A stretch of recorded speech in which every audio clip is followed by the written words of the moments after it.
Ito, let us start. Siyempre, pag-uusapan natin yung ating mga pang-araw-araw na buhay, kung ano yung mga nararanasan natin. At isa sa mga nararanasan natin sa pang-araw-araw natin, yung parang feeling ba natin nagkukulang tayo.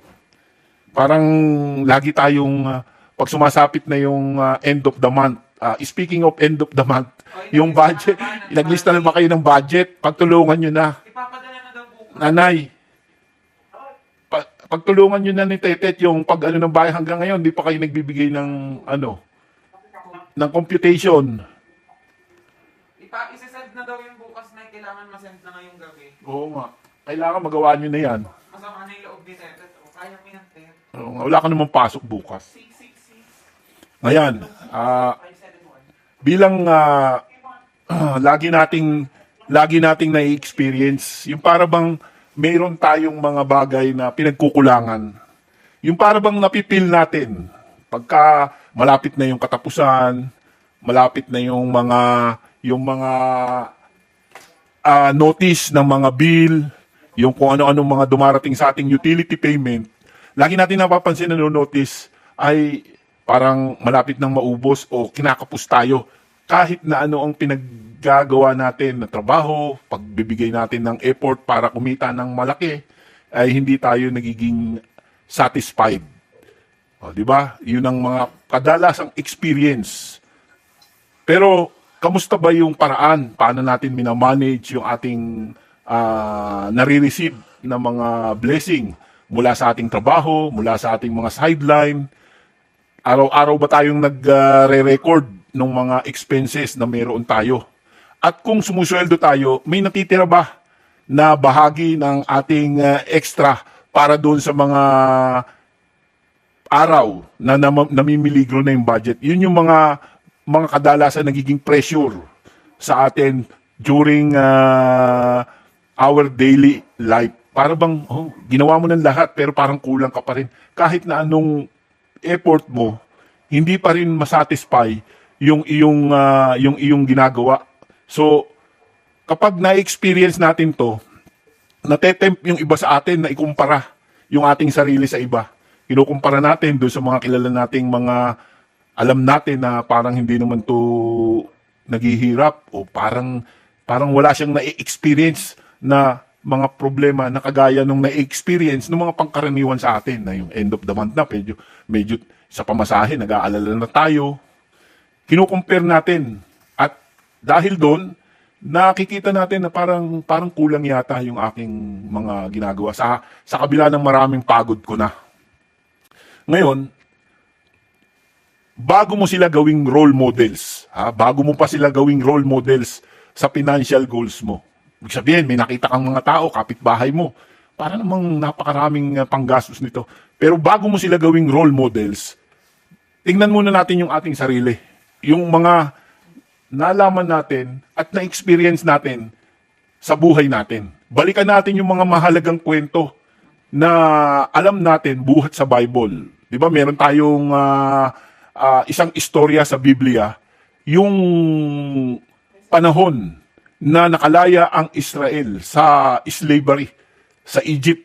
Sila ay naglakbay sa wilderness at doon sa wilderness ay hindi sila naka-experience ng kahit na anumang problema sa pagkain. Dahil araw-araw, meron silang nare-receive na mana. At habang sila'y naglalakad, hindi nila na-notice na yung kanilang mga suot na tsinelas ay hindi na uupod hanggang sa sila ay makarating sa promised land. Pero nung kumukunti na yung mga supply ng kanilang pagkain, imbis na makita yung mga bagay na ginawa ng Diyos para sa kanila habang sila ay naglalakad sa wilderness, nag-start silang mag-complain. Imagine niyo 40 years silang naglalakad, 40 years in the wilderness sa kawalan. May gana silang magreklamo dahil yung kanilang mga nakukuhang pagkain ay nasisira. Pero ang sabi nga ng Diyos, nung bilin sa kanila, huwag kayong mag-iimbak dahil araw-araw bibigyan ko kayo ng sariwa.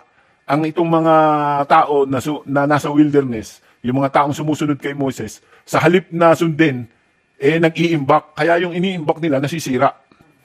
Kaya this is what the Lord did.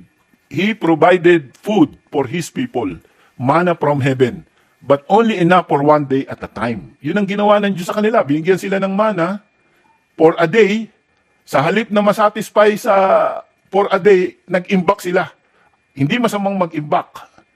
Ang problema, ang bilin ng Diyos, huwag kayong mag-iimbak dahil kinabukasan, I will provide again for you. Tuwing umaga, yung kailangan nila ay mangunguha na lang sila, nandoon na ang pagkain, nandoon na ang mana. May ilang mga hindi naniwala doon sa mga nangyayaring iyon. Ang iba nag-imbak at pagkatapos ng kinabukasan, nabulok yung mga iniipon nila. Ngayon, now we are not saying that it is wrong to save and prepare for the future. Walang sinasabing mali. Yung mga ibang tao na nag-iisip na about sa future, magkaroon sila ng ipon, it's not wrong. What is wrong is you disobey yung halagang bilin ng Diyos. Huwag kayong mag-imbak. Kapag may instruction sa inyo na very important ang Lord, na don't do this, don't do it. Because God promised already that He will do it for you. Yun ang sabi ng Diyos eh. Now we are not saying that it is wrong to save and prepare for the future. Pero pag nagkaroon na tayo ng anxiety, dahil pakiramdam natin hindi na po provide ni Lord yung mga pangailangan natin, we should check our hearts. Nagkaroon ba ako ng wrong motives nung hindi ako sumunod sa Diyos? Nagkaroon ba ako ng ng doubt dun sa sinabi ng Diyos sa akin? What God tell you is that you should trust Him 100%. Hindi sinabi ng Diyos na huwag kang tiwala. Ang sabi lagi ng Diyos, you trust to me. We should feel it with God's word, which God says, God's love is steadfast. Hindi natatapos ang pangako at ang pag-ibig ng Diyos sa atin. At kanyang kahabagan at kaililingain tayo ng walang katapusan. May dahilan kung bakit itinuro ni Jesus that we should pray for our needs on daily basis. This is meant to teach us to depend to the Lord at hindi sa ating trabaho, hindi sa ating sitwasyon, hindi doon sa dahil sa talent o abilities na meron tayo. Kung magaling tayong gumawa ng pera o pagkakapirahan, it is not about your abilities, but what God is doing para magkaroon ka ng opportunity dyan sa mga abilidad mo. Kasi pwede kang magaling, pero kung hindi ka bibigyan ng Diyos ng way para magkaroon ng oportunidad, you will not get it. Sa Kanya lang tayo pwedeng humugot ng tunay na security. Yan ang ibig sabihin ng Diyos. When He said to the people of Israel during that time, na nasa wilderness sila, huwag kayong kukuha ng higit para sa araw na ito. Sapagkat bukas, meron uli kayong bagong darating. Sino ba yung mga taong ayaw nung fresh na blessing? Di ba? Lahat tayo, we want a daily freshness of blessing. Kaya pag sinabi ng Diyos, that you trust me, anong sabi doon sa itinuro ni Jesus sa dasal, doon sa our Lord's Prayer, sa Matthew 6:11, bigyan mo kami ngayon ng pagkain araw-araw. Ito ay mismong tinuro ni Jesus, that we should ask God on daily basis. Ang ibig sabihin ng Diyos, that we will depend on Him daily. Hindi yung today, you want to have a blessing, at dahil may blessing ka na, you will keep it and you will make sure that tomorrow, you will have the same benefits kung ano yung na-receive mo ngayon. No. God wants you to experience a daily fresh of blessing araw-araw. Kaya anong sabi dito sa ating application?